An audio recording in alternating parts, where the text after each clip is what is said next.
Donc, bonjour tout le monde, chers collègues, mesdames et messieurs, chers résidents. Donc, nous sommes le 24 février 2021, toujours avec nos sessions Meet the Expert. Et aujourd'hui, nous avons l'honneur et le plaisir d'accueillir notre ami marseillais, le docteur Florian Baptiste, rythmologue à Marseille, au CHU Hôpital Nord de Marseille, et qui va nous parler donc d'un sujet très très intéressant pour nous, hein, et pour la rythmologie, qui est l'ablation de la tachycardie ventriculaire. Bienvenue, monsieur Baptiste. À vous la parole. Et bonjour à toutes et à tous. Merci pour l'invitation. Effectivement, on va traiter aujourd'hui de l'ablation de la tachycardie ventriculaire dans le cadre des différentes cardiopathies. La présentation va s'articuler en deux parties. Une première qui va faire un peu le point sur les recommandations actuelles sur l'ablation de tachycardie ventriculaire. Donc, quelle est la place de cette procédure invasive dans les différentes cardiopathies, cardiomyopathies.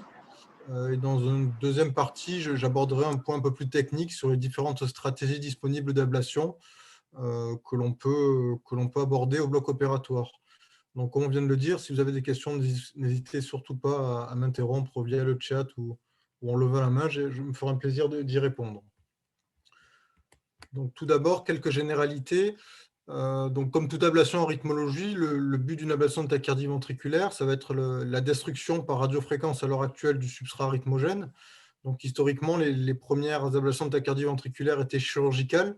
On réséquait chirurgicalement les anévrismes, notamment apicaux, des patients qui avaient fait des infarctus.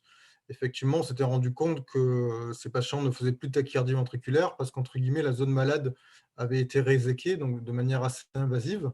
Le problème étant que les complications étaient de l'ordre de 15%, 15% de mortalité péropératoire. Donc l'idée est restée la même, et bien heureusement, la technique a évolué. Donc à l'heure actuelle, on peut détruire des substrats rythmogènes par radiofréquence de façon, entre guillemets, mini-invasive.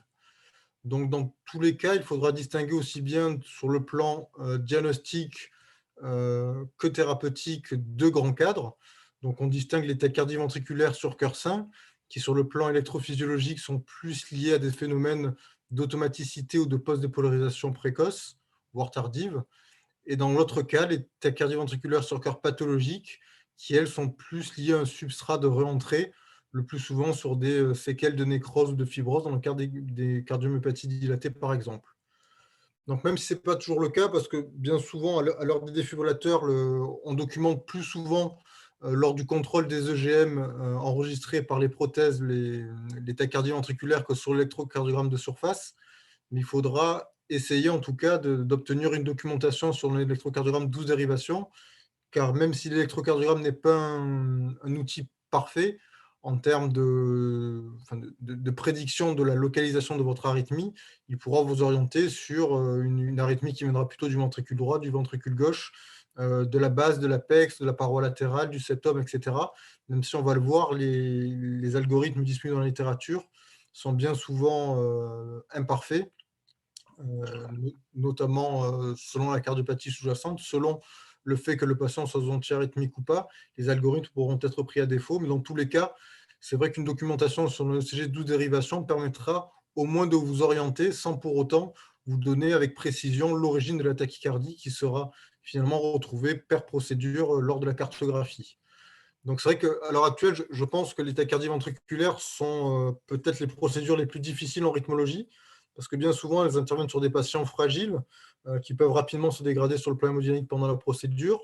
C'est vrai que l'accès du ventricule gauche n'est pas quelque chose d'aisé, autant les ablations de fibrillation atriale ou autres sont quand même sont des structures qui sont assez facilement accessibles. Le ventricule gauche, on va avoir beaucoup plus de difficultés à pouvoir manipuler une cathéter à l'intérieur. On a un substrat qui est parfois épicardique, donc ça compliquera encore plus la chose. Il faudra orienter le patient vers un centre expert avec support chirurgical. Et les procédures sont bien souvent longues, hein. En moyenne, on est autour de 3 à 4 heures de procédure. Parfois, il faut réaliser plusieurs abords. Un abord veineux qui va permettre d'accéder au ventricule droit. Parfois, il va falloir faire un transseptal pour aller à gauche.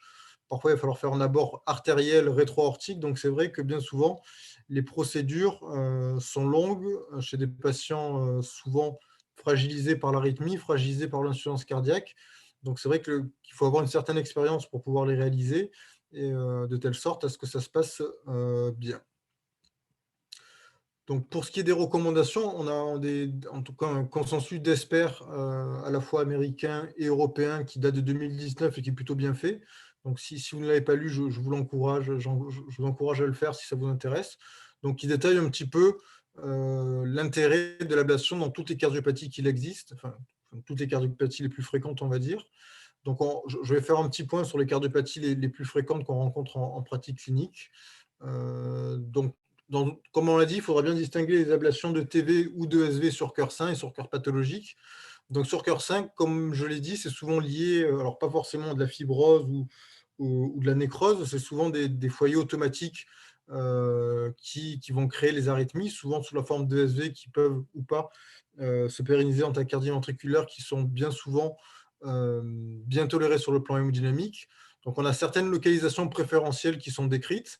Effectivement, donc d'une part, on a tout ce qui est ESV, tachycardie ventriculaire infundibulaire, le plus souvent à droite, mais qui peuvent être aussi à gauche. C'est ce qui est encadré sur le croquis. Associé à ça, on a de manière beaucoup plus rare, puisqu'on considère que les TV et ESV infundibulaires comptent pour 80% des TV sur cœur sain. Mais dans 20% des cas, on aura d'autres localisations qui sont un peu plus difficiles d'accès.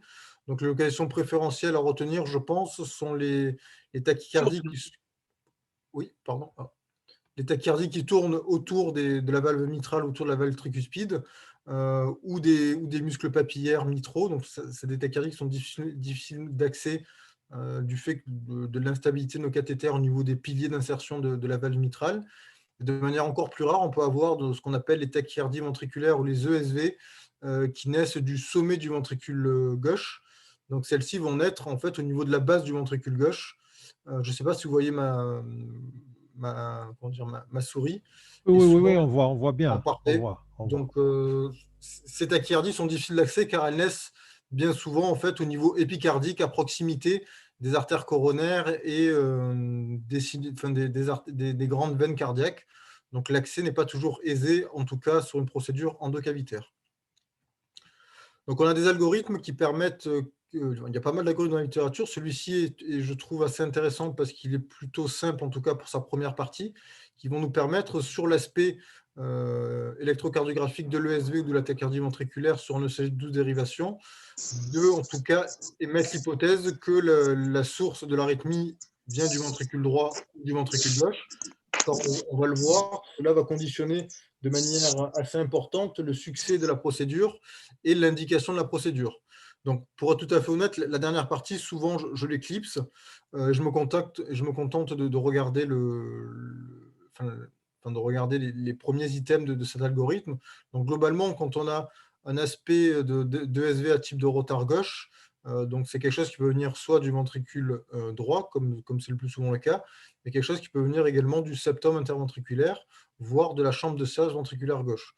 Donc, dans ces cas-là, on va s'orienter vers une origine droite ou gauche selon le transitionnel de la fléchère dans les précordiales.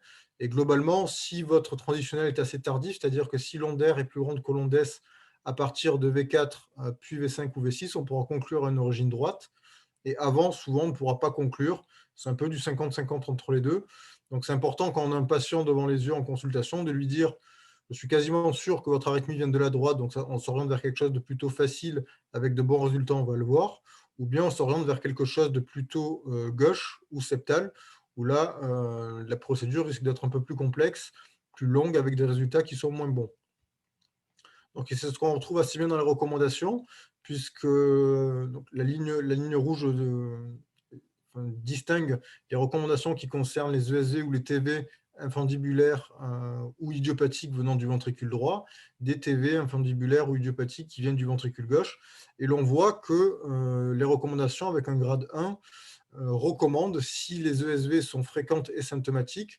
Donc, on a une charge dans la littérature d'ESV, un seuil qui est défini à 10%, c'est-à-dire qu'à l'heure actuelle, il est difficilement, pour des ESV en tout cas, justifiable d'ablater un patient si la charge en ESV est de moins de 10% de l'ensemble de ses QRS, parce qu'on considère que d'une part, une charge à moins de 10% est peu probablement est très peu probablement symptomatique et que d'autre part, durant la procédure, on aura du mal à ablater des ESV aussi peu fréquentes. Donc, si votre patient a des ESV qui sont fréquentes et symptomatiques à plus de 10% du temps et que l'origine présumée de la tachycardie se trouve dans le ventricule droit, on peut proposer en première intention euh, une ablation avant le traitement antiarythmique par bêta-bloquant. À l'inverse, tout ce qui va être tachycardie ou ESV d'origine gauche, en tout cas présumée gauche sur l'électrocardiogramme, l'ablation interviendra seulement en deuxième intention, après échec ou contre-indication aux éventuels traitements antiarythmiques qu'on peut proposer aux patients. Pourquoi? Pour la simple et bonne raison que dans la littérature, l'on voit que nous sommes très efficaces et beaucoup plus efficaces que le traitement médicamenteux pour tout ce qui est TV infundibulaire droite. Donc ça, c'est un essai randomisé assez bien fait, donc de 160 patients dans chaque groupe, qui a randomisé en première intention ablation de SV infundibulaire droite versus traitement médical par bêta-bloquant. Et l'on constate que au bout d'un an de suivi, donc dans le groupe ablation, nous sommes à 80% de réussite. Donc seulement 20% des patients récidivent leur ESV, de manière symptomatique en tout cas, contre près de 80% d'échecs du traitement médical bien conduit. Et ce, avec un taux de complications qui est assez faible. Donc déjà, on a une absence totale de complications dites majeures. On se contentera de complications au point de ponction avec une fistule artério-veineuse et 2 hématomes de bonne évolution sous traitement médical seul. Donc à retenir ça, sur les ESV infundibulaires droites ou les TV infundibulaires droites, on est à 80% de réussite pour un taux de complications qui reste mineur. Donc une indication en première intention si le patient est partant, devant la bonne efficacité, la bonne sécurité de ce type de procédure. Pour ce qui est des arythmies venant de la gauche, donc ça c'est simplement une diapo pour montrer un petit peu la complexité anatomique de cette région. Donc si l'on regarde la première, on voit déjà au niveau de l'infundibulum gauche, donc de la chambre de change du ventricule gauche, on va avoir déjà plusieurs cups aortiques qui ne vont pas forcément être accessibles par voie veineuse. Donc parfois, on aura l'obligation de faire une voie artérielle rétrograde avec les complications que ça implique. On peut voir également que nous avons pas mal de structures anatomiques fragiles et potentiellement lésables lors d'une ablation. Donc on se rend compte qu'au niveau si on considère par exemple d'abord rétro-aortique dans l'aorte ascendante, on peut avoir un piégeage de notre cathéter dans le tronc commun avec des SCA sur table. Lorsqu'on s'oriente vers une ablation épicardique pour les ESV du sommet du ventricule gauche, nous sommes à proximité des artères coronaires ou de l'artère, notamment de l'artère circonflexe ou de l'artère interventriculaire antérieure. Donc une ablation à ce niveau-là peut se compliquer d'une occlusion artérielle. On peut voir que parfois les opérateurs, voire souvent, sont obligés, pour certaines tachycardies, d'aller cathéteriser le sinus coronaire, d'aller l'opacifier avec de l'iode, introduire des micro-cathéters à l'intérieur pour essayer d'aller ablater par voie épicardique ces tachycardies qui sont certes bénignes, mais qui nécessitent une logistique et une prudence assez particulière de par les structures anatomiques nobles qui les entourent. Avec un taux de complication qui est également plus important, avec un taux de, enfin, on le verra à la fin, mais un risque d'hémopéricarde sur la ponction transeptale, sur l'ablation à gauche, sur l'ablation dans le sinus coronaire, autour de 1 à 2%. Un risque également d'AVC lié au phénomène embolique de la voie d'abord ou des phénomènes d'ablation dans les cavités gauches. Donc c'est vrai que du moment qu'on va à gauche, les complications sont plus importantes et le taux de succès chute à 50 ou 60%, d'où la place de l'ablation dans ce cadre précis en deuxième intention après traitement médical. Donc voilà ce que j'avais à dire pour les tachycardies sur cœur sain. Donc ensuite, il faudra distinguer les cardiopathies ischémiques et les cardiopathies non ischémiques, parce qu'on va voir que les données dans la littérature sont différentes. Donc qu'est-ce qu'il est retenu dans le cas de la cardiopathie ischémique? Il est retenu qu'une indication d'ablation de tachycardie ventriculaire sera retenue en cas d'échec du traitement antiarythmique, et notamment en cas d'échec ou de contre-indication à l'amiodarone. Donc ça, sont des recommandations de classe 1 ou 2A.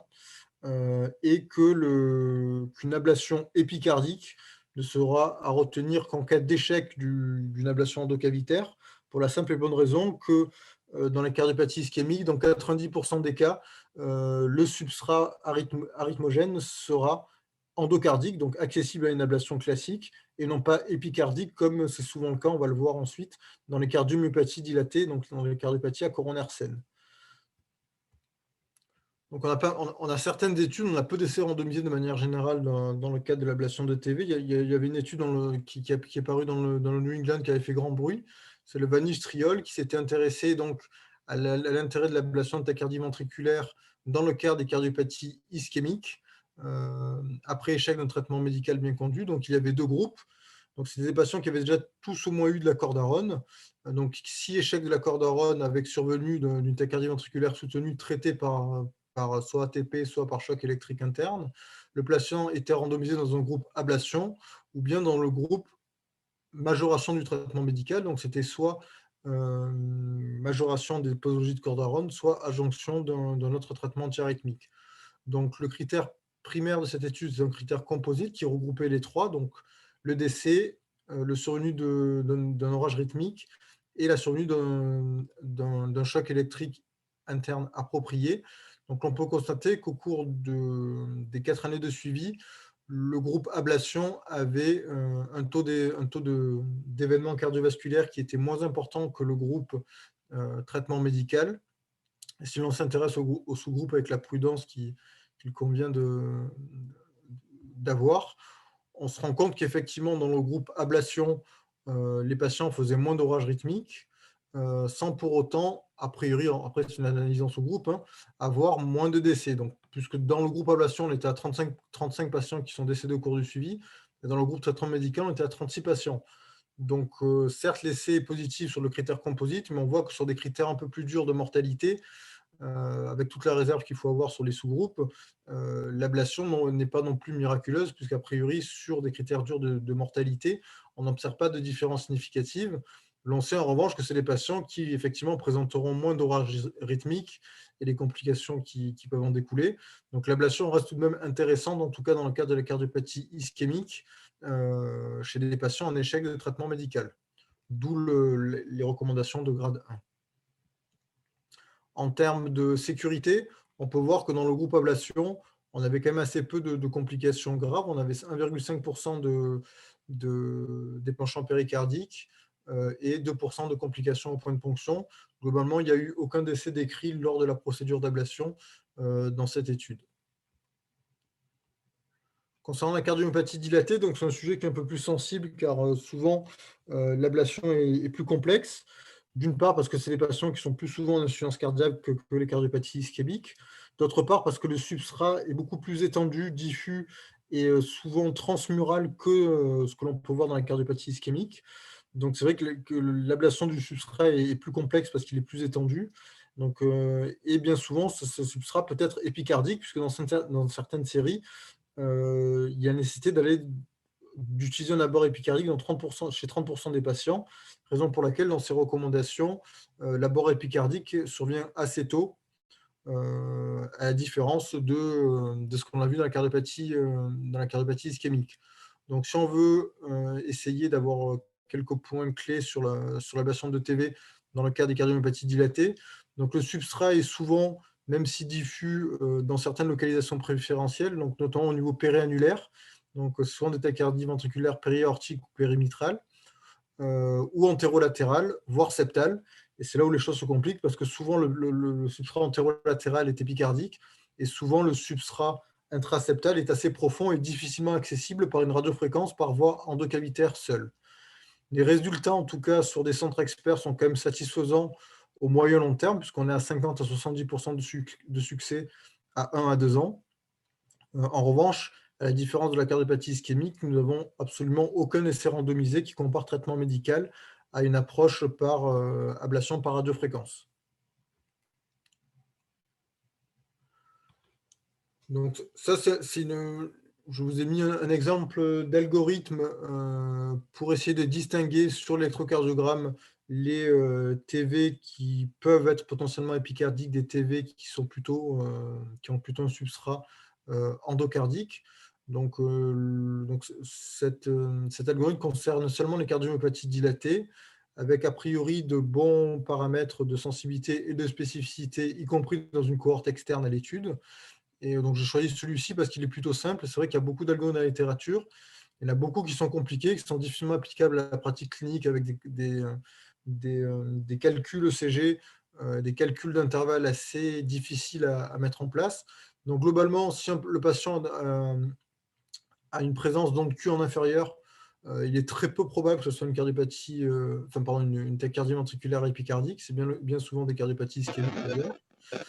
Si on a un aspect de pseudo-onde delta, ça on va le voir sur l'électro de la slide suivante, ça oriente vers quelque chose d'épicardique, hein, c'est-à-dire si on a une dépolarisation initiale qui est très lente, c'est probablement quelque chose qui vient d'assez loin, puisque je vous rappelle que la dépolarisation de l'épicarde vers l'endocarde est beaucoup plus lente que la dépolarisation de l'endocarde vers l'épicarde. Donc bien souvent dans les tachycardies épicardiques, nous avons un emportement initial du QRS. Le MDI, je passe parce qu'honnêtement, ça fait partie de ces calculs qui, je pense, sont quasiment infaisables en pratique clinique, surtout quand le patient est rapide, etc. Et un autre critère qui peut être utile, la présence du nombre de Q en D1, qui, si présent, peut être très en faveur d'une tachycardie épicardique. Donc, concrètement, qu'est-ce que ça donne sur un électrocardiogramme 12 dérivations? Donc, bien souvent, c'est des tachycardies qui sont quand même à QRS assez large. On peut voir ici donc, le nombre de Q en D1. L'aspect de pseudo delta, donc un QRS très empâté au début, donc dans les dérivations précordiales de V1 jusqu'à V4. Donc tout ça peut être en faveur d'une tachycardie ventriculaire épicardique, a fortiori si elle survient sur un terrain de cardiomyopathie dilatée, car comme on l'a dit dans les cardiopathies ischémiques, le substrat épicardique ne se rencontre que dans 10% des cas. Donc ça, c'est un peu les recommandations qui concernaient les patients qui arrivaient en tachycardie ventriculaire plutôt bien tolérée et pas forcément dans un cadre d'une urgence absolue. Quelle est la place de l'ablation de tachycardie ventriculaire dans l'orage rythmique? C'est vrai que c'est une question qui est souvent posée.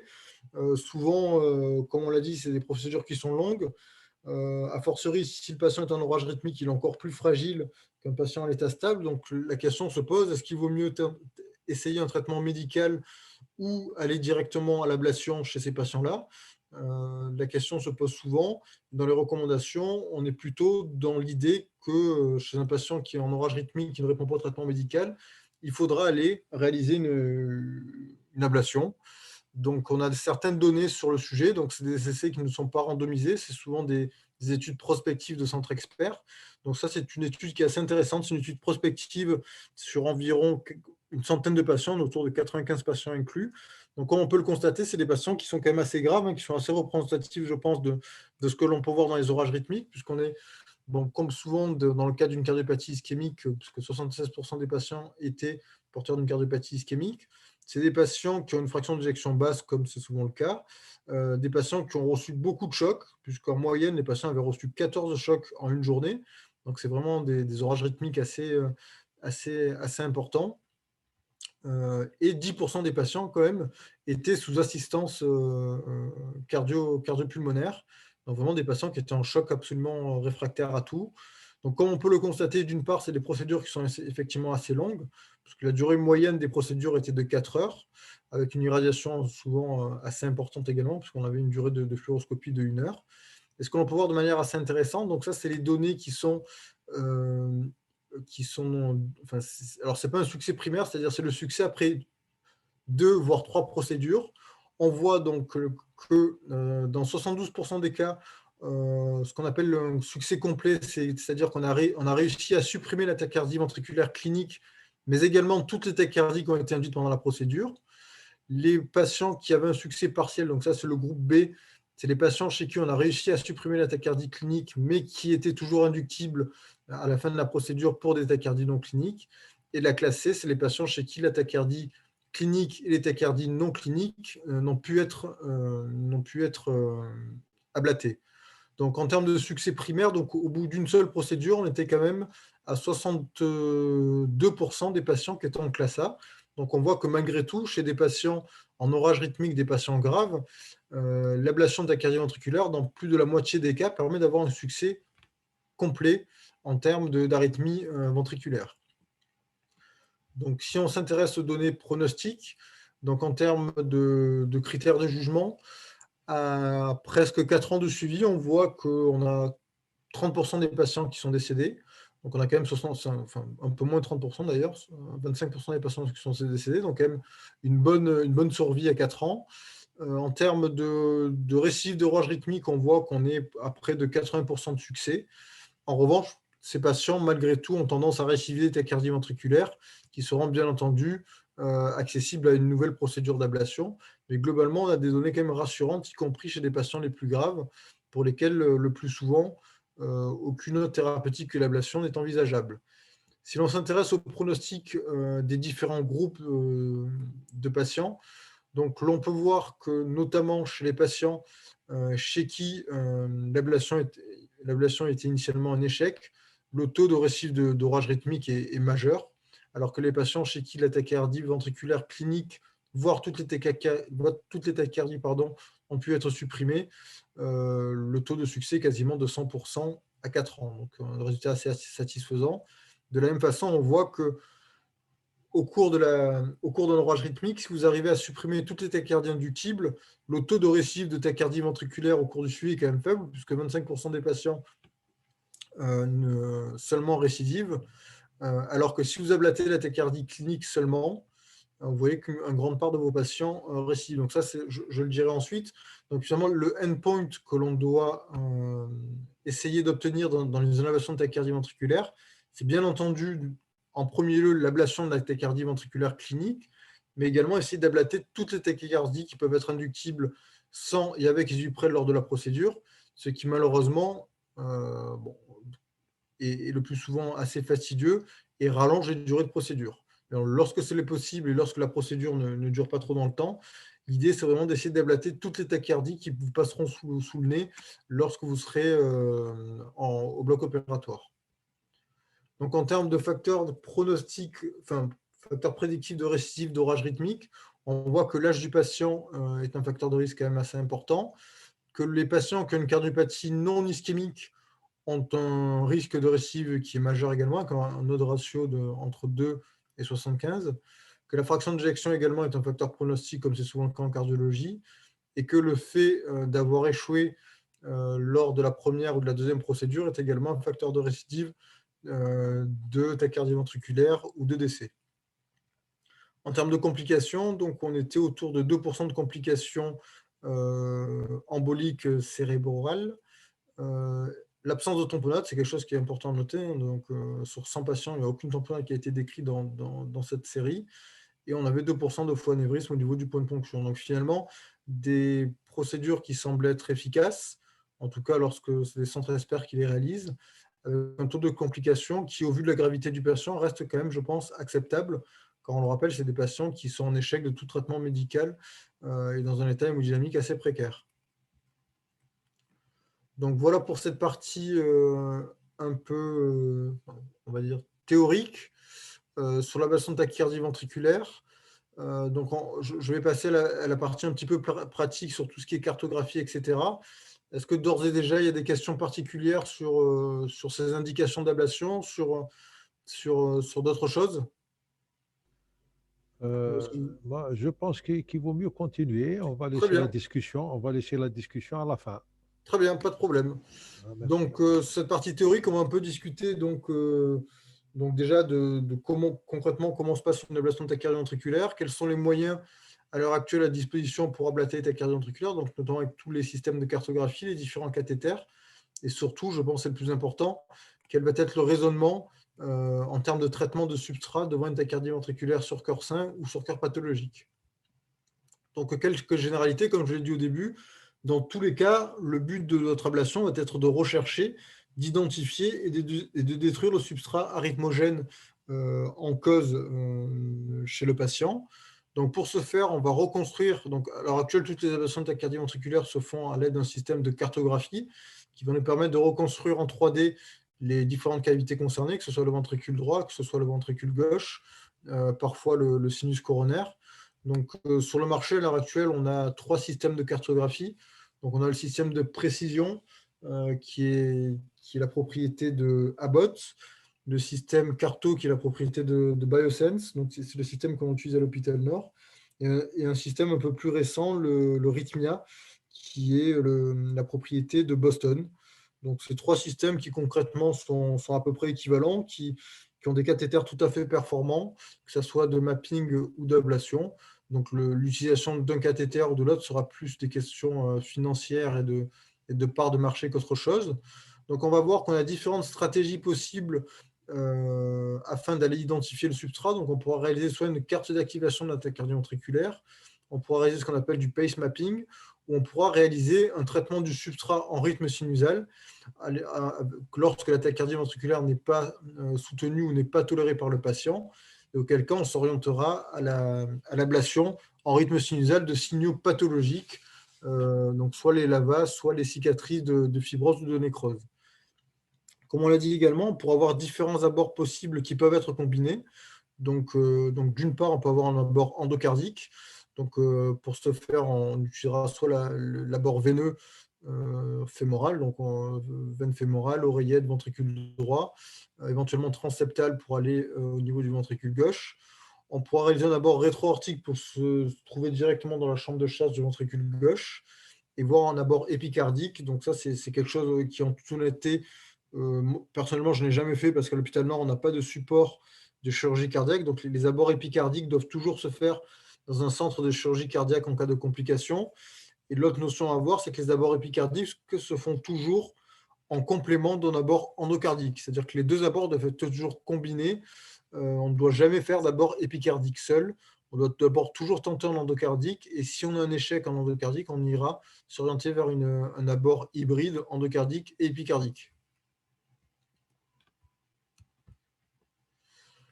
Donc, une notion importante, c'est un score que j'ai découvert lorsque j'ai réalisé cette présentation. Comme on l'a dit, c'est des patients qui sont souvent fragiles. A fortiori, si c'est une tachycardie ventriculaire sur cardiopathie sous-jacente, que ce soit ischémique, non ischémique ou même une dysplasie rythmogène du ventricule droit.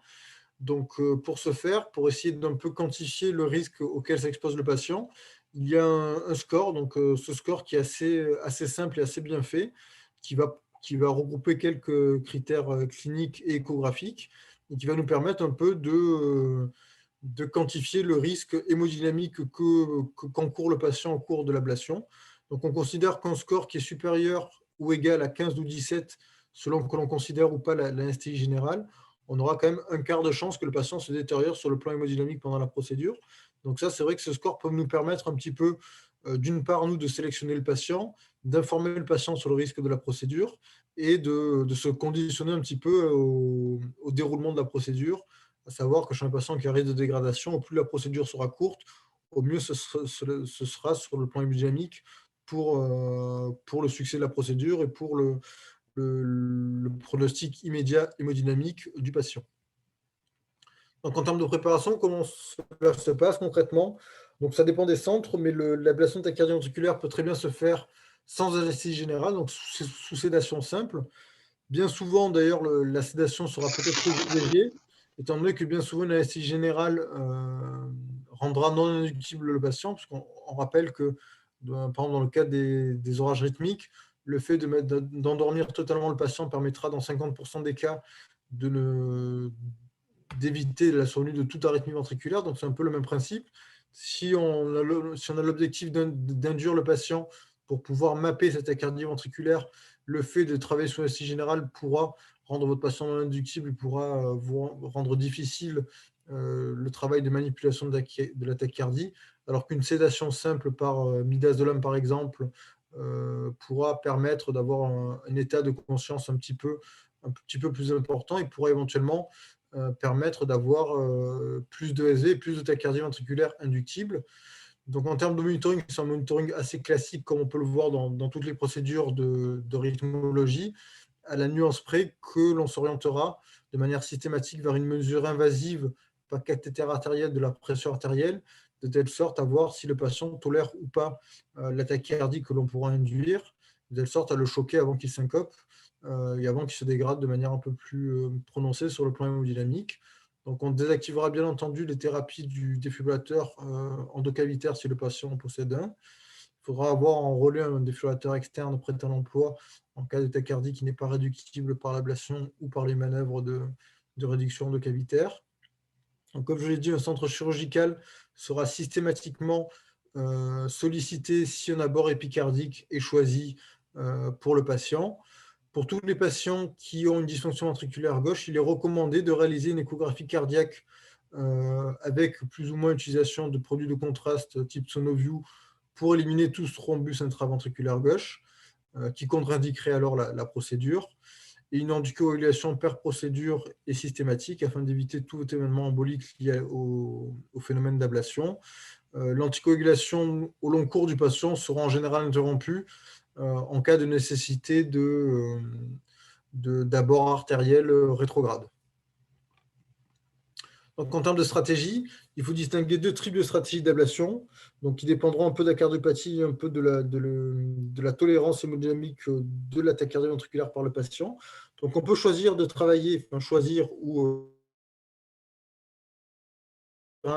de travailler en tachycardie ventriculaire ou bien de travailler en rythme sinusal. Donc, lorsque le patient est en tachycardie ventriculaire, on pourra réaliser une carte d'activation.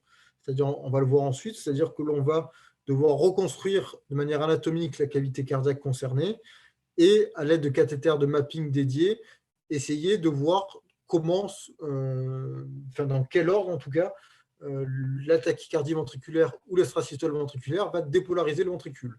Donc, la carte d'activation peut être utilisée sur les TV sur cœur sain, les ESV sur cœur sain, mais également les TV sur cœur pathologique. On pourra également réaliser en tachycardie des manœuvres d'entraînement, le plus souvent sous cœur pathologique, puisque l'entraînement ne peut être utilisé que sur les phénomènes de réentrée, donc qui, comme on l'a vu, sont le substrat en cause dans les cardiopathies ischémiques ou non ischémiques.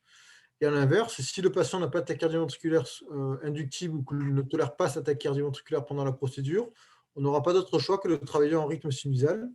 Et donc, pour ce faire, on va de la même façon reconstruire en 3D la cavité cardiaque et étudier les signaux ventriculaires en rythme sinusal à la recherche de signaux pathologiques, donc soit de cicatrices de nécrose, sinon se trouve dans le cadre d'une tachycardie ventriculaire sur cardiopathie ischémique, ou bien de cicatrices de fibrose pour des cardiopathies non ischémiques, voire des cardiopathies héréditaires comme la DAVD.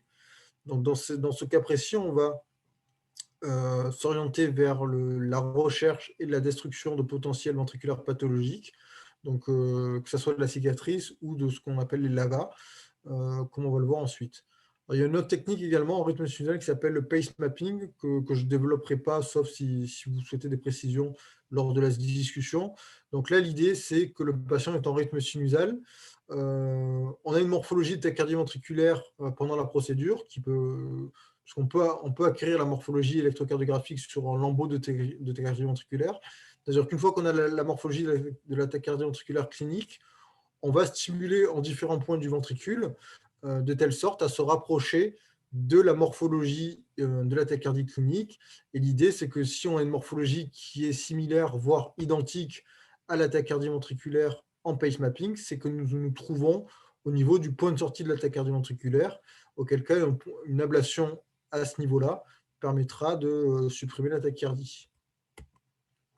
Donc la carte d'activation, comme je l'ai dit, le but c'est de réaliser une carte complète afin d'étudier la séquence de dépolarisation électrique du ventricule gauche. Et le but c'est d'identifier une zone ventriculaire qui aura le plus de précocité par rapport à l'électrocardiogramme de surface.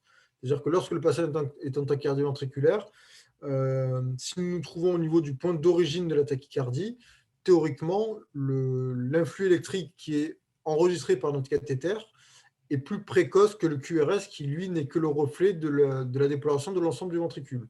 Donc, on considère que sur une tachycardie focale, il faut que nous ayons au moins 30 millisecondes de précocité par rapport au QRS de surface pour pouvoir considérer que nous sommes à l'origine, au point de sortie, c'est-à-dire au foyer arythmogène responsable de la tachycardie ventriculaire.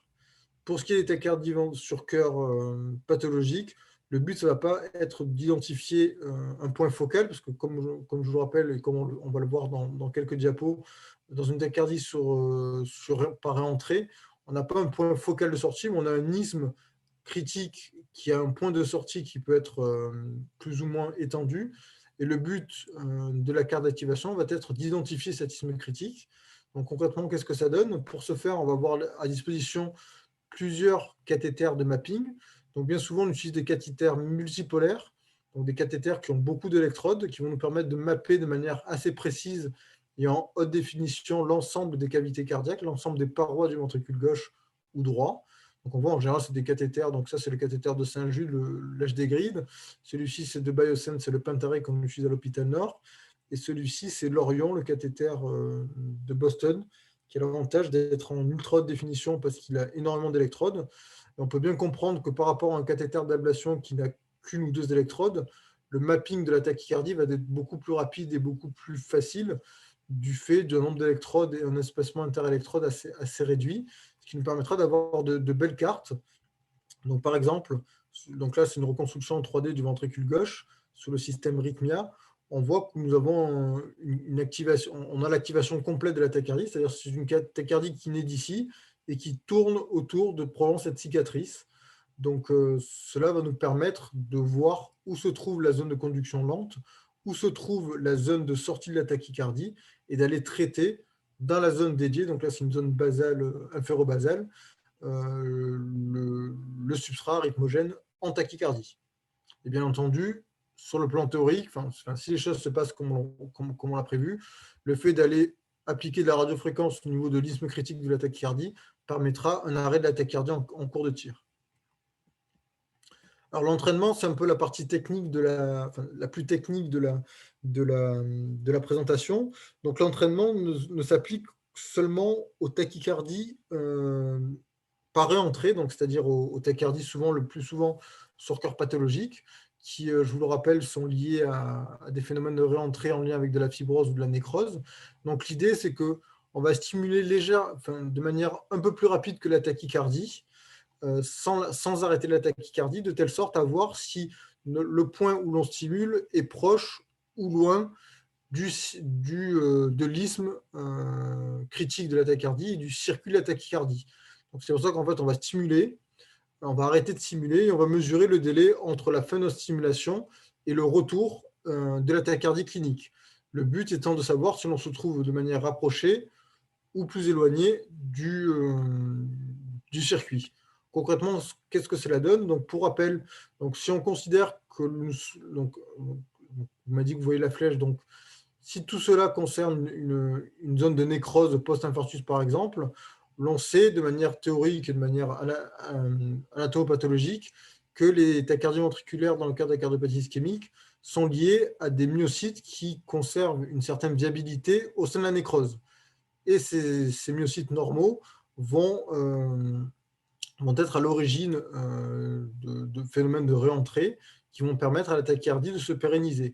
Donc le principe, en tout cas, à la base est simple, c'est-à-dire que si votre circuit de tachycardie se trouve en ce point et que vous stimulez en ce point-là, vu que vous êtes éloigné de la tachycardie, lorsque vous allez arrêter de stimuler, le temps que vous passiez de votre stimulation à la tachycardie, vous aurez un certain délai qui sera à plus de 30 millisecondes. Donc, si on considère que lorsque l'on fait un entraînement, que lorsqu'on stimule plus rapidement que la tachycardie, qu'à l'arrêt de la stimulation, la tachycardie met plus de 30 millisecondes à revenir, on se trouve à distance du circuit de la tachycardie et par conséquent, on ne se trouve pas dans un site intéressant pour une ablation. En revanche, on comprend bien que si on stimule à l'intérieur de la tachycardie, du moment que vous allez arrêter de stimuler, la tachycardie va reprendre immédiatement en moins de 30 millisecondes.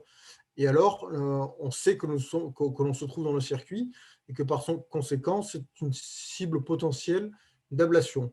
Un autre critère encore un peu plus technique qui n'est pas forcément utilisé en pratique clinique, ou en tout cas seulement par les praticiens habitués, c'est-à-dire on va s'intéresser au délai que l'on a entre notre stimulation ventriculaire et la survenue du QRS.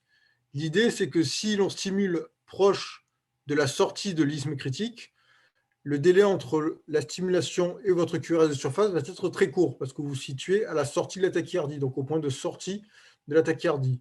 En revanche, si vous stimulez dans ce qu'on appelle une zone bystander, c'est-à-dire c'est entre guillemets un cul-de-sac, il faut imaginer que si on stimule ici, l'influx va être piégé par le cul-de-sac, va devoir faire tout le tour pour sortir par là. Dans ce cas, le délai entre la stimulation et le QRS de surface va être assez long. Donc, au plus votre délai est long, au plus vous avez de chances de vous trouver effectivement dans le circuit, mais dans ce qu'on appelle un bystander, c'est-à-dire dans une dans une, entre guillemets, une crypte à la pathologique qui est seulement passive dans le circuit et pas forcément active. Donc, tirer là pourra être efficace, mais pas forcément dans tous les cas. Donc, c'est un peu représenté par cette diapositive. C'est-à-dire que là, vous avez votre tachycardie clinique qui est à 620 millisecondes, donc autour de 100, enfin, un peu moins de 100 battements par minute. Donc, c'est une tachycardie ventriculaire qui est large. On va stimuler plus rapidement à ce niveau-là. Donc, ici, on stimule avec notre cathéter dans la zone d'intérêt. Donc, la première chose que l'on peut constater, c'est que dès qu'on arrête la stimulation, la tachycardie reprend de manière assez rapide. Donc, ça veut dire qu'on se trouve dans le circuit de la tachycardie. Et par ailleurs, le délai entre la stimulation ici, on voit le spike de stimulation, et le QRS de surface est tout de même assez long. Donc ça veut dire qu'effectivement, on se trouve dans le circuit de la tachycardie, mais probablement qu'on se trouve dans une zone passive. Donc il va falloir changer de point de stimulation. Donc ça se joue à quelques centimètres, hein, puisqu'on considère qu'un isthme d'une tachycardie en moyenne fait 1,6 cm. Donc on peut bien imaginer qu'en se déplaçant d'un demi-centimètre ou de 2 cm, on peut passer d'une zone passive à une zone active. Donc on va s'astreindre à chercher la zone où on a le meilleur entraînement et donc potentiellement le site de l'isthme critique de la tachycardie. Donc ça, c'est quelque chose qu'on fait assez rarement finalement parce que souvent, le fait de stimuler la tachycardie va avoir pour effet d'arrêter votre tachycardie ventriculaire et par conséquent, vous ne pourrez pas mesurer l'intervalle de retour. Donc c'est vrai que l'entraînement, on peut le faire rarement et donc on l'utilise assez peu. Donc c'est quelque chose qu'on a assez peu l'habitude de faire, mais lorsqu'il est réalisable, est assez utile et assez élégant en tout cas sur le plan intellectuel. Donc, la problématique, c'est que souvent, chez un patient qui a une cardiopathie, bien souvent, le fait d'induire cette tachycardie va entraîner une dégradation hémodynamique. Il faudra choquer votre patient. Donc, vous n'aurez pas le temps de faire de quart d'activation, parce qu'en grosso modo, une quart d'activation, ça met quand même une vingtaine de minutes à être réalisé. Donc, ça veut dire qu'il faut que le patient tolère sa tachycardie ventriculaire pendant 20 minutes. Et de la même façon, les manœuvres d'entraînement, il faut souvent les répéter des dizaines de fois, voire plus. Donc, il faut que le patient tolère sa tachycardie ventriculaire, ce qui est rarement le cas du fait de sa cardiopathie sous-jacente. Et finalement, sur des cœurs pathologiques, seulement un quart des tachycardies ventriculaires seront ce qu'on appelle manipulables, c'est-à-dire pourront être l'objet de la réalisation d'une quart d'activation de manœuvre d'entraînement. Donc, dans 3 cas sur 4, on devra travailler en rythme sinusal. C'est-à-dire que le patient n'est pas en tachycardie. Il va falloir qu'on reconstruise en 3D le ventricule gauche et avec notre cathéter multipolaire, le plaquer sur toutes les parois et analyser en fait des signaux pathologiques en rythme sinusal. L'idée étant que les signaux qui apparaissent pathologiques en rythme sinusal sont en réalité le signe d'un substrat arythmogène qui cause votre tachycardie ventriculaire. Donc pour ce faire, on a plusieurs cibles. On va avoir les zones de nécrose, donc c'est des zones qui vont être bas voltées au niveau de l'amplitude des signaux que l'on enregistre par nos cathéters. Et on va avoir ce qu'on appelle les LAVA, donc pour Local Abnormal Ventricular Activities, qui vont être, on va le voir, des signaux fractionnés en diastole notamment, qui sont en général le signe de potentiellement d'isthmes critiques qui interviennent directement dans les phénomènes réentrants des cardies ventriculaires. Donc, pour vous donner quelques exemples, donc par exemple, donc là c'est le système Saint-Jude. Donc, avec notre cathéter multipolaire, nous avons reconstruit le ventricule gauche. On a appliqué notre cathéter sur toutes les parois. On a mesuré le voltage. Donc, ça, c'est ici le voltage. Donc, en général, on commence en voltage entre 0,5 millivolts et 1,5 millivolts que l'on pourra moduler selon le voltage que l'on obtient. L'idée étant qu'au plus les signaux sont bas voltés, au plus le tissu est malade. Donc ici, on observe en rouge que cette grande zone de nécrose prend sur la paroi antérieure du ventricule gauche, donc pour un patient qui a fait un infarctus antérieur. Donc toute cette zone est une zone de nécrose bas voltée. Le fait est qu'au sein de cette zone de nécrose, on voit qu'il y a certains myocytes qui sont viables. Donc on le voit par ces potentiels qui sont quand même assez bien voltés. Donc au sein de la nécrose, on a certaines cellules viables qui vont être, en tout cas on le suppose, à l'origine des tachycardies ventriculaires du patient. Encore comme on l'a vu, c'est les cellules viables au sein de la nécrose qui vont être à l'origine des phénomènes macro-réentrants. Donc, quelle va être l'attitude face à cela?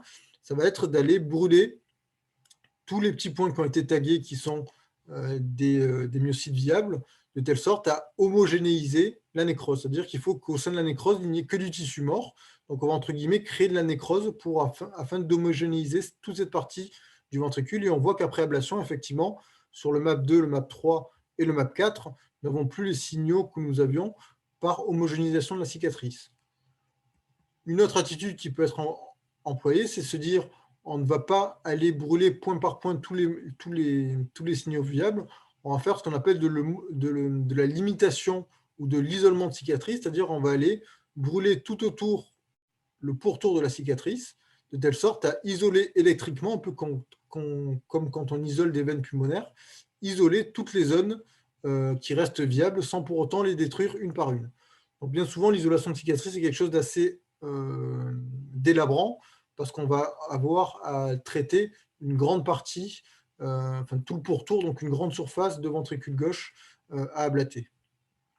Et enfin, ce qu'on appelle les lavas, donc ça va être l'identification au sein de cicatrices de nécrose ou de tissu sain parfois, de ce qu'on appelle donc les lavas, ça va être ces potentiels diastoliques qui sont pathologiques, parce qu'on voit qu'on a un QRS en rythme sinusal qui est là, et on voit qu'on a des zones qui se dépolarisent très tardivement avec ces potentiels mid-diastoliques fragmentés et assez peu voltés, qui sont, on le suppose, des marqueurs de potentiel isthme critique à nos tachycardies.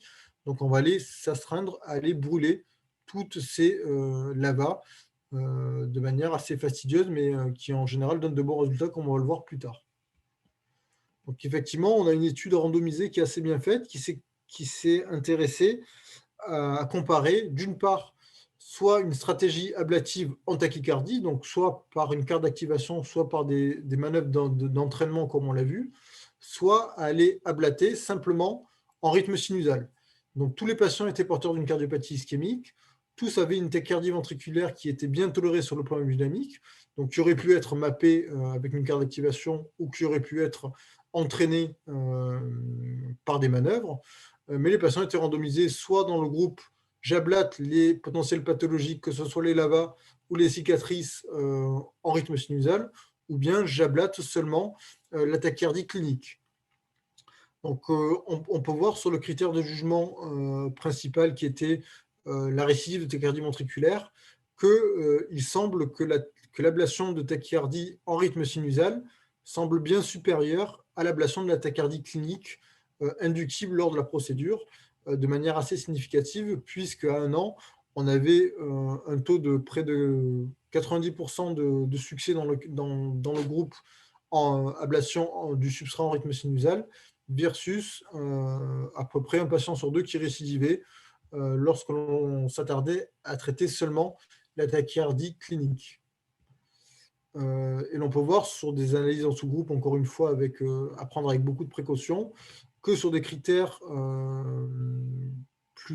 sur des critères composites assez durs, que ce soit la réhospitalisation ou la mortalité, encore une fois, l'ablation de substrat en rythme sinusal se trouvait supérieure à l'ablation de la tachycardie clinique par carte d'activation ou par pacemaker ou par manœuvre d'entraînement. En revanche, sur un critère dur de mortalité seul, on n'avait pas de différence significative sous réserve d'un effectif quand même assez faible, puisqu'on avait 60 patients dans chaque groupe. On voit quand même que sur des critères composites assez forts, l'ablation en rythme sinusal du substrat, bien que moins élégante peut-être sur le plan intellectuel, hein, parce que concrètement, on ne va pas forcément chercher d'où vient la tachycardie, on va se dire on va aller brûler tous les potentiels pathologiques que l'on trouve sur l'ensemble du ventricule gauche, semble plus efficace qu'une ablation beaucoup plus ciblée qui se concentrera simplement à ablater l'isthme critique de votre tachycardie. Donc finalement, c'est ce qui ressort dans les recommandations, puisqu'il est recommandé pour les cardiopathies, que ce soit ischémiques ou non ischémiques, de s'orienter plutôt vers une ablation en rythme sinusal du substrat supposé arythmogène, plutôt que de s'orienter vers une ablation seulement de la tachycardie inductible. Alors bien souvent, je ne vous le cache pas, et je pense que c'est l'attitude qu'il faut avoir, on a une approche qui est plutôt combinée lors de nos procédures, c'est-à-dire qu'on va d'abord réaliser une carte du substrat en rythme sinusal. C'est quelque chose qui va prendre du temps, ça prend en général 30-45 minutes d'aller bien mapper tout le ventricule gauche. C'est des ventricules qui sont bien souvent dilatés, bien souvent difficiles d'accès. Donc, c'est quelque chose qui est assez long, mais qui est assez fastidieux. Il va falloir bien s'astreindre à bien modéliser la totalité du ventricule gauche, à aller mapper tous les signaux pathologiques. Une fois que cela est fait, on va essayer d'induire la tachycardie clinique du patient. Donc, si par chance, le patient tolère bien sa tachycardie, on va aller l'ablater, donc soit avec une carte d'activation, soit avec des manœuvres d'entraînement. Donc, on va aller ablater la zone critique de la tachycardie. Mais malgré tout, une fois qu'on sera occupé de la tachycardie clinique, si cela est possible, on va quand même avoir une ablation plus extensive au niveau de l'ensemble des zones pathologiques retrouvées en rythme sinusable, donc que ce soit les lavas, que ce soit de l'homogénéisation de cicatrices, que ce soit de l'isolement de cicatrices. Dans l'hôpital Nord, on est plutôt partisan de réaliser une ablation des lavas et éventuellement homogénéiser la cicatrice, parce que comme je vous l'ai dit, l'isolement de cicatrices est assez fastidieux et assez long. Et donc finalement, avec ces deux procédures, avec ces deux approches combinées, l'endpoint de notre procédure sera bien entendu la non-inductibilité de notre tachycardie ventriculaire clinique, mais également la non-inductibilité de toute tachycardie ventriculaire. Donc, une fois qu'on aura réalisé toutes nos cibles, une fois qu'on aura ablaté toutes nos cibles, on essaiera d'induire le patient sans et avec Isuprel, de telle sorte à voir si une tachycardie ventriculaire non clinique est inductible.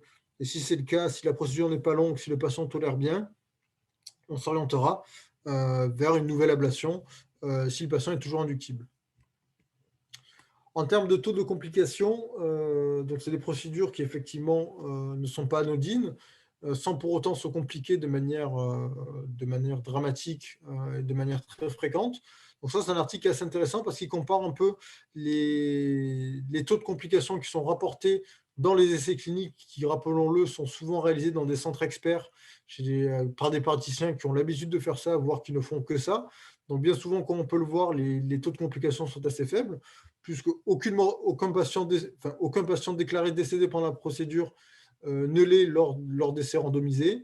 Les taux de complications, que ce soit les péricardes ou les AVC, sont autour de 1% dans les essais randomisés ou dans les centres experts.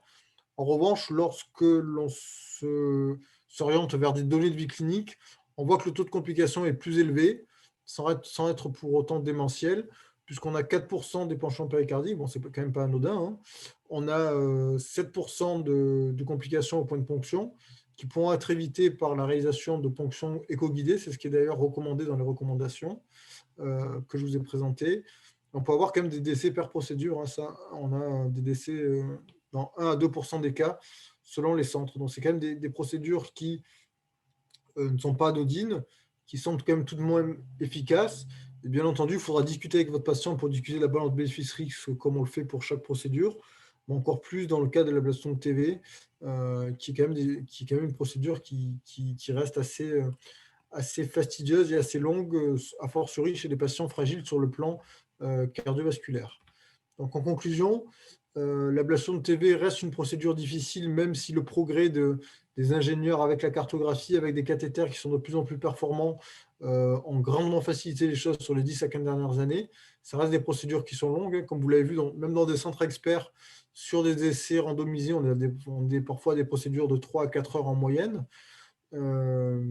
C'est des procédures qui sont certes difficiles, mais qui sont souvent nécessaires, parce que bien souvent, et c'est ce qui est recommandé à l'heure actuelle sur cardiopathie en tout cas, on doit aller à l'ablation si on a un échec du traitement médical antiarythmique, donc souvent par cordarone, ou bien une contre-indication absolue à la cordarone. Bien souvent, l'hyperthyroïdie à la cordarone nous oblige souvent à aller à l'ablation. On a plusieurs stratégies possibles qu'il est souvent utile d'associer, hein, d'accord. Il ne faut pas être sectaire et se dire moi j'ablate seulement en quart d'activation, moi j'ablate seulement en faisant mes manœuvres d'entraînement.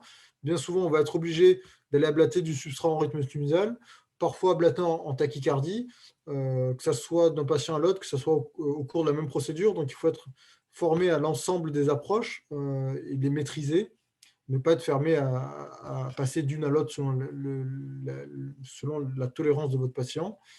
Ne pas méconnaître un substrat épicardique, donc ça c'est assez important, notamment chez les patients qui sont porteurs d'une cardiomyopathie dilatée. Donc dans 30% des cas, le substrat sera épicardique, donc 30% c'est quand même assez important. Un patient sur 3 aura nécessité d'une élévation épicardique, donc qui devra justifier l'orientation vers un centre expert. voilà, donc la DAVD également, j'en ai peu parlé, peut-être que vous voudrez en parler dans la discussion. Dans le cas des dysplasies rythmologiques du ventricule droit, on sait que seuls 30% des patients sont contrôlés par une ablation endocavitaire. Donc, dans les DAVD, avoir aussi la notion que dans la très grande majorité des cas, le substrat est épicardique, et que de la même façon que dans les CMD, il faudra orienter votre patient vers un centre expert qui réalisera, comme je l'ai dit, à la fois dans le même temps une ablation endocavitaire, mais également un abord épicardique chirurgical, avec les complications que cela peut comporter, puisqu'on considère qu'on a un risque de 7 à 10% d'épanchement péricardique lors d'un abord épicardique chirurgical. Donc voilà, j'en ai terminé pour la présentation. Je vous ai laissé mon mail si vous avez des questions particulières qui ne vous viennent pas immédiatement. Donc maintenant, on peut passer aux questions, je pense. Merci beaucoup pour votre excellente présentation, bien imagée. Donc, je ne vais pas tarder et je vais laisser un petit peu les questions. Ceux qui veulent poser des questions, faire des commentaires, ils lèvent la main, il y a la petite main et on donnera la parole au fur et à mesure. On pourrait commencer par notre ami qui a été derrière cette initiative, le professeur Aït Mokhtar, s'il est là, Omar. Omar qui est avec nous. Oui, Voilà, on te j'ai donne pas la de parole, questions Omar, vas-y. Ouais. Je voudrais remercier Florian pour cette excellente présentation assez didactique. Voilà, j'ai pas forcément de questions, mais je pense qu'il y a plein de résidents qui s'intéressent à la rythmologie, qui vont Non, certainement poser des donc, questions. il y a Louali qui lève la main. On va commencer par notre Ah, jeu. Puis, peut-être, non, attends, pas Louali. Peut-être notre invité, Amin Warnouri, qui est donc maître assistant. Malish Louali, toi, tu es de la maison. On te laisse après. Amin qui est à la Guatte. Donc, la Guatte, c'est vers le sud. Hein.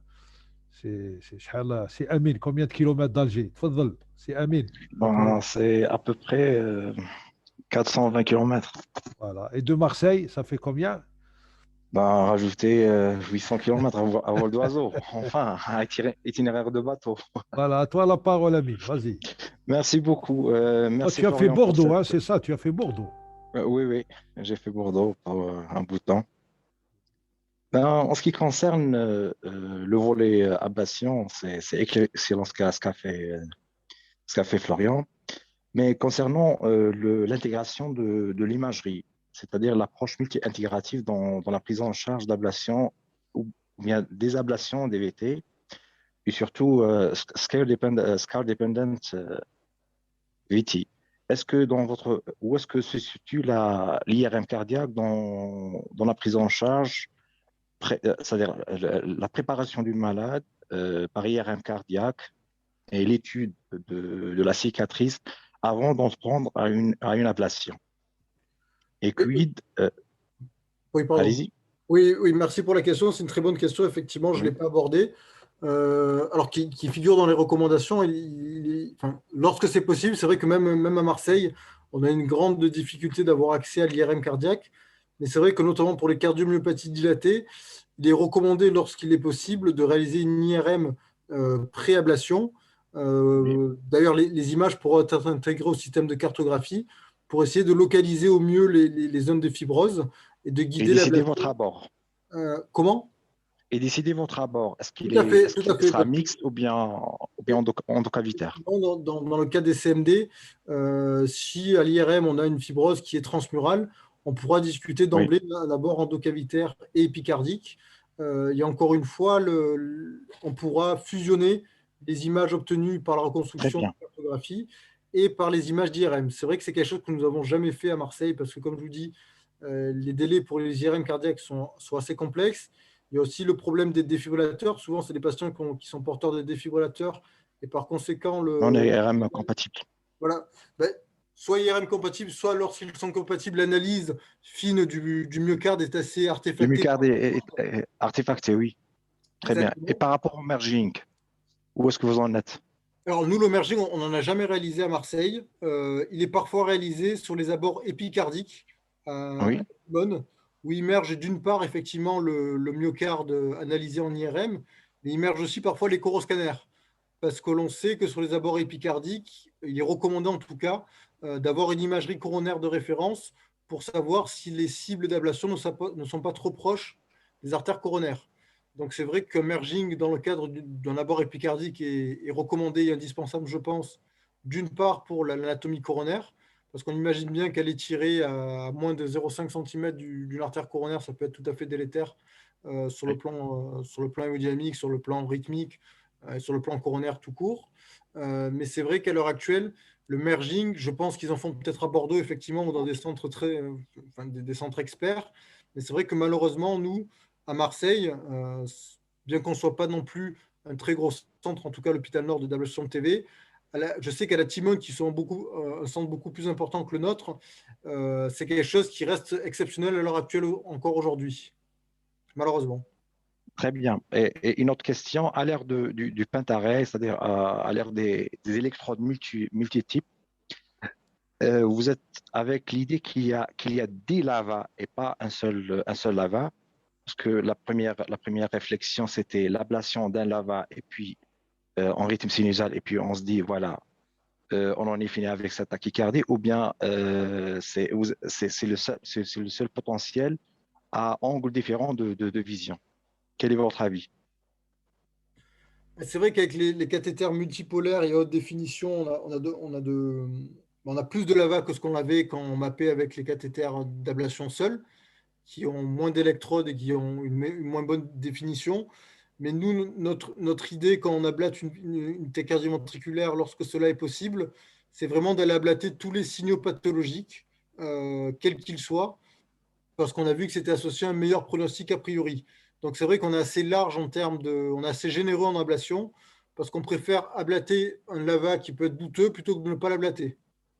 Donc, ça revient à une homogénéisation Oui, de tout à fait. cicatrices. Oui, oui. Très bien, très bien. Merci beaucoup, Florian. Merci beaucoup. Merci à l'équipe. Merci. Louali, à toi la parole. Louali, Insaf, vas-y. Ouais. Louali, vas-y. Tout d'abord, je vous remercie pour cette excellente présentation.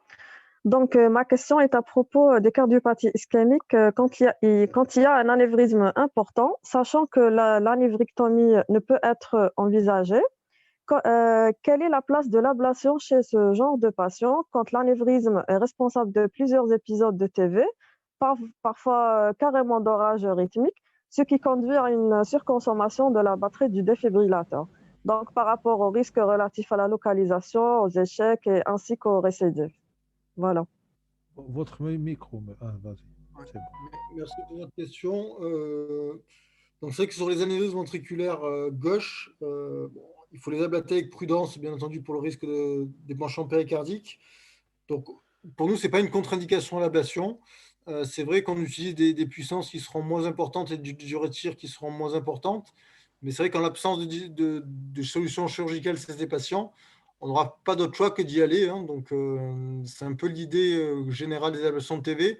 C'est que bien souvent, on y va quand il n'y a pas d'autre solution possible. Alors, j'en ai pas parlé là parce qu'on s'était orienté seulement sur la version ablation. C'est vrai qu'il y a une technique qui fait de plus en plus parler d'elle, qui est la dénervation, qui est la sympathectomie thoracique, qui a montré de bons résultats sur des essais non randomisés, donc qui consiste à un petit peu diminuer le tonus sympathique au niveau cardiaque. Donc, sur un patient qui a un anévrisme du ventricule gauche, je pense qu'en première intention, je m'orienterai, si le patient n'est pas contre-indiqué à une chirurgie, sur une sympathectomie thoracique. En cas d'échec de sympathectomie thoracique, je m'orienterai vers une ablation endocavitaire avec le risque inhérent d'épanchement péricardique. Mais c'est vrai qu'il faut avoir cette notion qu'à l'heure actuelle, en cas d'échec ou de non-possibilité d'ablation de tachycardie ventriculaire, mais c'est un autre sujet, on a en backup, entre guillemets, une sympathectomie bilatérale au niveau thoracique qui a l'avantage d'être une chirurgie qui est mini-invasive et qui peut être efficace sur les tachycardies ventriculaires. Merci. Ok, merci. Merci. Docteur Bourhla, Lamia Bourhla, Baouni. Bourhla, vas-y, à toi la parole. Bourhla. Bonsoir tout le monde. Bonsoir, docteur Baptiste. Merci pour votre présentation. Moi, je voulais savoir, tout à l'heure, vous avez parlé du site qui était prédicteur de succès de l'ablation. Et qu'en est-il à propos de la fraction d'éjection et la dilatation ventriculaire, notamment dans les cardiomyopathies ischémiques et les cardiomyopathies dilatées? Donc là, avec bien sûr l'avènement l'apport de l'IRM cardiaque sur la quantification de la fibrose dans ce type et la localisation du site de l'ablation que vous choisissez. Et après, bon, je pourrais peut-être poser une autre question si c'est possible.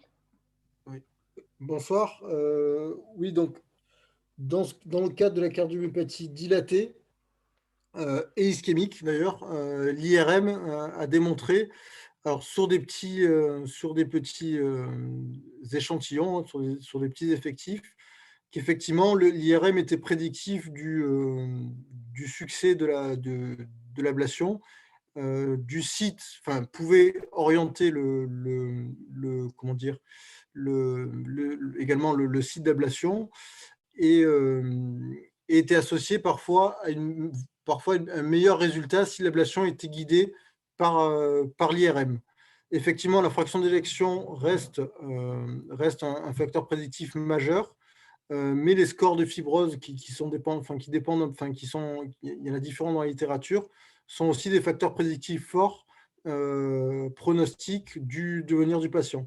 Donc c'est vrai qu'on avait jusqu'à présent la seule notion que la fraction d'éjection était un peu le facteur prédictif roi. Ça reste le cas, mais il est à pondérer tout de même par les scores de fibrose que l'on peut avoir à l'IRM, que ce soit dans la cardiopathie dilatée ou dans la cardiopathie ischémique.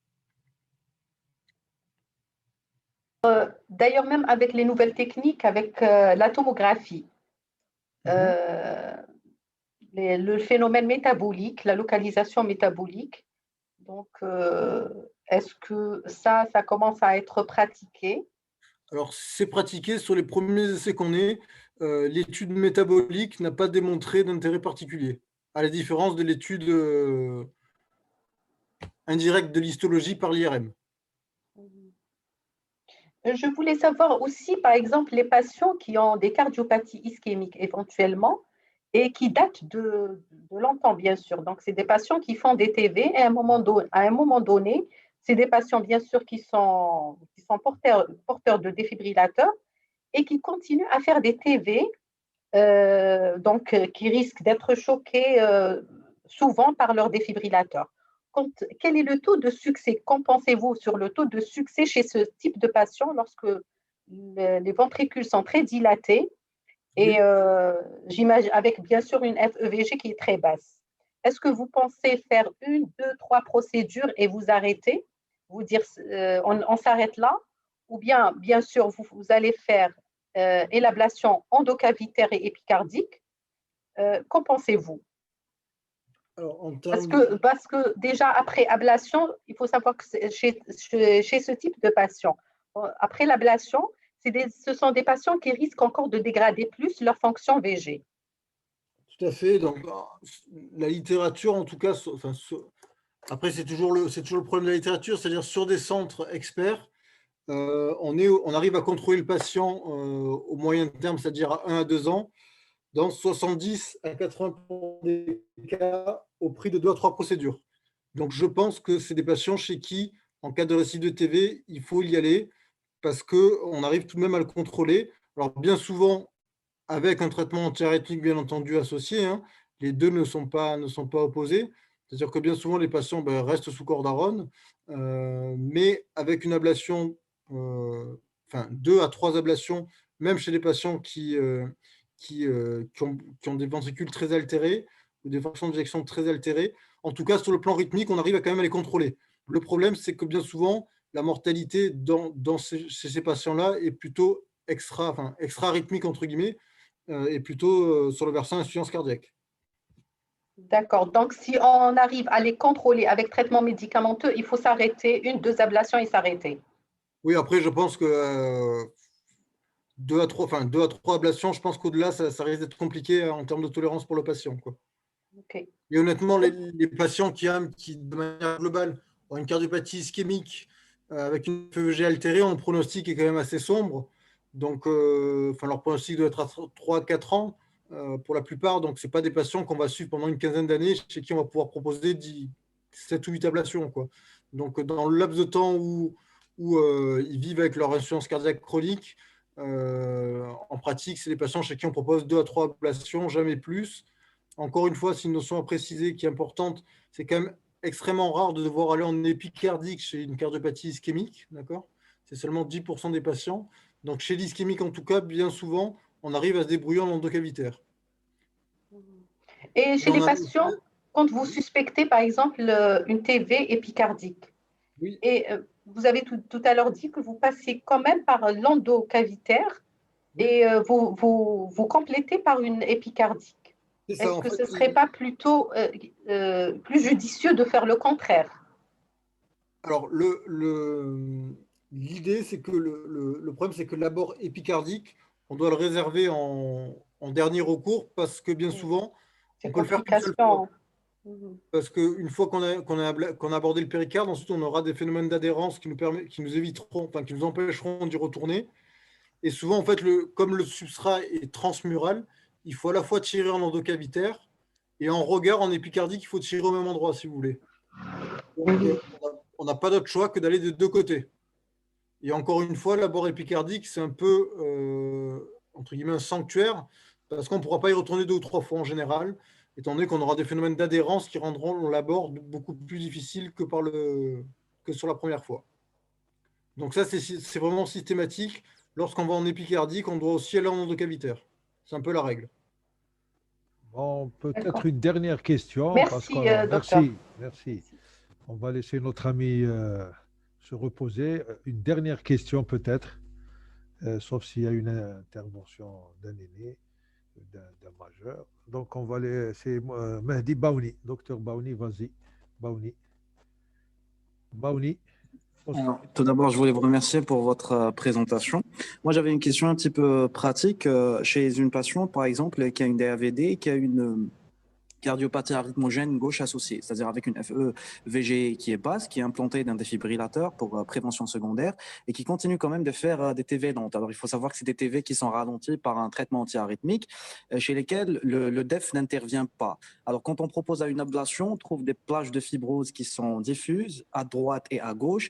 On fait quand même une ablation sans induire la TV. Et là, ce qui pose problème, c'est le risque de récidive avec la même TV lente. C'est-à-dire, est-ce qu'on propose à chaque fois, vu le terrain fragile de la patiente, est-ce qu'on la propose à chaque fois pour une ablation et qu'est-ce qu'on pourrait faire quand c'est une TV lente comme ça qui est mal tolérée par la patiente? C'est-à-dire, ce n'est pas une TV qui casse toute seule et sachant que la patiente elle est bien imprégnée par un traitement antiarythmique. Alors, merci pour votre question. Donc, en pratique, moi, comme je dis, les DAVD, j'en ai assez peu d'expérience parce qu'on n'est pas un centre chirurgical, donc on n'a pas d'abord épicardique. Pour ce type de TV, la problématique déjà, c'est de savoir d'où vient la TV. Est-ce qu'elle vient de la droite, est-ce qu'elle vient de la gauche? Donc, il va falloir faire un mapping biventriculaire. Et encore une fois, si on regarde les recommandations de la DAVD, malheureusement, dans la DAVD, l'ablation est considérée comme une mesure palliative parce qu'on a la difficulté du substrat épicardique dans la DAVD. Donc, c'est quelque chose qu'on proposera, je pense, en première intention en endocavitaire. On ira assez rapidement en épicardique, que ce soit à droite comme à gauche. Mais le taux de succès dans les DAVD est extrêmement faible. Et c'est d'ailleurs ce qui ressort des recommandations, c'est que malheureusement, l'ablation de TV chez patients qui font effectivement souvent des TV lentes, etc., est une mesure palliative en l'absence d'autres alternatives. Mais les résultats sont clairement mauvais, même avec un abord hybride. Très bien. Donc, je pense que pour clôturer cette intéressante session, bon, peut-être que notre ami Amine, on va clôturer avec nos invités de la Guat. Si tu veux dire un dernier mot, Amine, et on va laisser la dernière parole à notre ami Monsieur Baptiste Florian. Vas-y, Amine. Alors, merci pour votre question. Donc, en pratique, moi, comme je dis, les DAVD, j'en ai assez peu d'expérience parce qu'on n'est pas un centre chirurgical, donc on n'a pas de d'abord épicardique. Mais pour ce type de TV, la problématique déjà, c'est de savoir d'où vient la TV. Est-ce qu'elle vient de la droite, est-ce qu'elle vient de la gauche? Donc, il va falloir faire un mapping biventriculaire. Et encore une fois, Amin, Wannouri. Tu veux intervenir, tu as levé la main. Amin, tu Oui, m'entends? Vas-y, oui, genre, parfaitement, oui. interviens. Vas-y. Je voulais dire juste par rapport à la DAVD, par rapport à l'invité et par rapport à mon frère qui a posé la question, c'est une maladie évolutive sur le plan rythmique et sur le plan histologique plus rapide que les autres cardiomyopathies. Je crois que tout le monde est d'accord, échocardiographiste, insuffisance cardiacologue ou bien rythmologue. Donc, contrôler une TV pendant une année, si la malade va survivre pour la prochaine année, elle va développer une autre plus lente, plus rapide. On ne le sait pas, mais c'est une maladie très évolutive dans le temps. C'est ça le problème de la DVT. Donc, l'ablation, c'est peut-être dans le palliatif, dans cette pathologie-là. C'est ça mon propos. Merci beaucoup. Merci, Merci. Amin, pour ton Merci. intervention. Donc, on vous remercie encore une fois, chers collègues, docteur Florian Baptiste de Marseille, pour cet excellent exposé et pour tout ce que vous avez apporté aujourd'hui à nos jeunes et aux moins jeunes. Et je vous laisse conclure cette intéressante session. Ben, merci beaucoup pour l'invitation, merci pour votre accueil et vos questions intéressantes. N'hésitez pas, si vous avez d'autres questions qui vous viennent, à me contacter par mail. J'ai laissé le mail à la fin de la présentation. Voilà, donc encore merci. C'est vrai que ces sessions sont assez intéressantes. C'est assez intéressant de travailler le sujet, c'est assez intéressant d'interagir avec vous, parce que vos questions sont intéressantes. Elles portent sur des sujets d'avenir, que ce soit d'IRM, d'approche multimodale, etc. Donc encore merci pour votre sympathie et à bientôt, j'espère. Merci tout le monde et merci et au revoir tout le monde.